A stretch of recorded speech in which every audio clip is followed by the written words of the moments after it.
Hello guys, ലൈഫിൽ തോറ്റുപോയി എനിക്കൊന്നും നേടാൻ പറ്റിയില്ല എന്നൊക്കെ വിചാരിച്ചിട്ട് വിഷമിച്ചിരിക്കുന്ന ആൾക്കാരാണോ നിങ്ങൾ? അല്ലെങ്കിൽ നിങ്ങൾ മൊത്തത്തിൽ തകർന്നു പോയി എന്ന് നിങ്ങൾക്ക് സ്വയം നിങ്ങൾ വിചാരിച്ചു വെച്ചിരിക്കുന്ന ആൾക്കാരാണോ? ഗൈസ്, ഒന്നുമില്ല ഗൈസ്. ഈ വീണ് പോവുക, തോറ്റു പോവുക എന്നൊന്നും പറയണതൊന്നും അത് എല്ലാവരുടെയും ലൈഫിൽ സംഭവിക്കുന്ന കാര്യങ്ങളാണ്. നമ്മൾ വീഴുന്നതൊന്നും ഒരിക്കലും ഒരു തെറ്റല്ല. പക്ഷെ നമ്മൾ വീടിനടുത്ത് കിടക്കരുത്. നമ്മൾ വീടിനടുത്ത് കിടക്കുന്നത് ഒരു തെറ്റ് തന്നെയാണ്. നമ്മൾ അവിടെ നിന്ന് എഴുന്നേറ്റ് നമ്മൾ എഴുന്നേറ്റ് വരാൻ ശ്രമിക്കുക. മനസ്സിലായില്ലേ? അല്ലാതെ നമ്മൾ അതിൽ തന്നെ കിടക്കുന്നതിനകത്ത് പ്രത്യേകിച്ച് കാര്യമൊന്നുമില്ല. നമ്മുടെ കണ്ടീഷൻ മോശമായിക്കൊണ്ടിരിക്കത്തേ ഉള്ളൂ. അങ്ങനെ കിടന്നു കഴിഞ്ഞാൽ നമ്മളവിടെ തോറ്റു പോകത്തേ ഉള്ളൂ.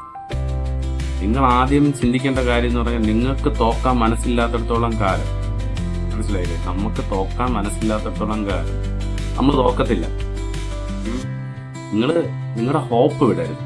ഒരിക്കലും നിങ്ങളുടെ ഹോപ്പ് വിടരുത്. നിങ്ങൾ ഹോപ്പ് വിട്ട് കഴിഞ്ഞാൽ കംപ്ലീറ്റ് തീർന്നു. നിങ്ങൾ ഒരിക്കലും നിങ്ങളുടെ ഹോപ്പ് വിടരുത്. മുന്നോട്ട് തന്നെ പോവുക. ഇന്നല്ലെങ്കിൽ നാളെ നമ്മൾ സക്സസ് ആവുക. ഇപ്പൊ നമ്മൾ ചെയ്യുന്ന ബിസിനസ് ആവട്ടെ, എന്ത് തന്നെ, നമ്മൾ നാളെ സക്സസ് ആവും എന്നൊരു ഹോപ്പ് നിങ്ങൾ വിടരുത്. നിങ്ങൾ മുന്നോട്ട് തന്നെ പോകണം. മനസ്സിലായില്ലേ? അല്ലാണ്ട് നിങ്ങൾ ഈ തോറ്റുപോയി, അല്ലെങ്കിൽ എൻ്റെ എല്ലാം നഷ്ടപ്പെട്ടു, അല്ലെങ്കിൽ എനിക്കിനി മുന്നോട്ടൊരു ലൈഫില്ല എന്ന് ചിന്തിക്കുന്നതിനകത്ത് പ്രത്യേകിച്ച് കാര്യമൊന്നും. ഗൈസ്, നിങ്ങൾ ചിന്തിക്കേണ്ട കാര്യം ഒന്നിന്റെ അവസാനമല്ല. മനസ്സിലായില്ലേ? ഒരു തോൽവി ആയാലും ശരി, ഒരു റിജക്ഷൻ ആയാലും ശരി, ഒന്നിന്റെ അവസാനമല്ല. അതൊരു തുടക്കമാണ്. നമുക്ക് ഇനി മുന്നോട്ട് ജീവിക്കാനുള്ള ഒരു ഒരു മോട്ടിവേഷനായിട്ട് അതിനെ എടുത്ത് നിങ്ങൾ മുന്നോട്ട് തന്നെ പോകണം. മനസ്സിലായില്ലേ?